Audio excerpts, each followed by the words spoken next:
And welcome to Knowing versus Witnessing. This is non-dualism explained in 5 minutes from Practically Mindful. So you've maybe been practicing mindfulness. You've possibly heard terms like look for the one who is looking or non-dualism versus dualism.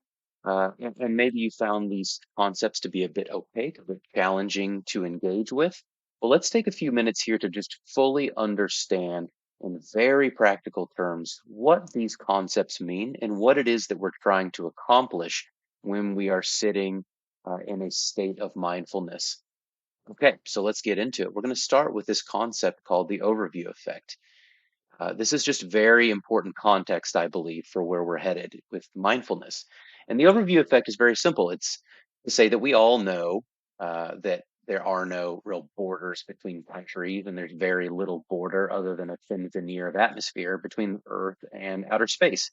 But that doesn't change the fact that astronauts assert when they actually see the Earth from space, it fundamentally alters their understanding of reality, of our place in the universe, in the world, by seeing firsthand those borders do not exist. And it is simply to point to the fact that witnessing something firsthand is fundamentally different, or it can be in many instances fundamentally different from knowing something. I can know that there's no borders, no physical border necessarily between one country and another, but to see it firsthand for some reason fundamentally alters my perception of reality. And so when we think about consciousness, when we think about what it means to be us, how we perceive and how we exist in the world, it may feel like there is this gap, this subject object border between us as the subject existing out in the world or everything else as the object. And in terms of one of our senses, this is how it might feel. We see things through our eyes and then we process or we think about them in our minds. And in that sense, it makes a lot of sense to us. And this is very subjective but very true version of reality. It very much feels to every creature who has a conscious experience that this is what reality is. We know for a fact that that's not really the case. That everything that you're truly seeing is being seen inside of the brain. It's not that you're seeing with your eyes. Your eyes simply receive that information. It's passed into the brain, and the brain is the point of contact of consciousness, not outside. And so this really, again, comes back to that concept. We know that consciousness occurs entirely within the mind. And achieving a non dual state is simply to witness firsthand the reality of consciousness, the reality of that experience. It's to step back far enough to see the truth of the matter. So it again, it may feel like this is your existence, right? This is our first person perspective, reaching out into the world, us as the subject, the world as the object.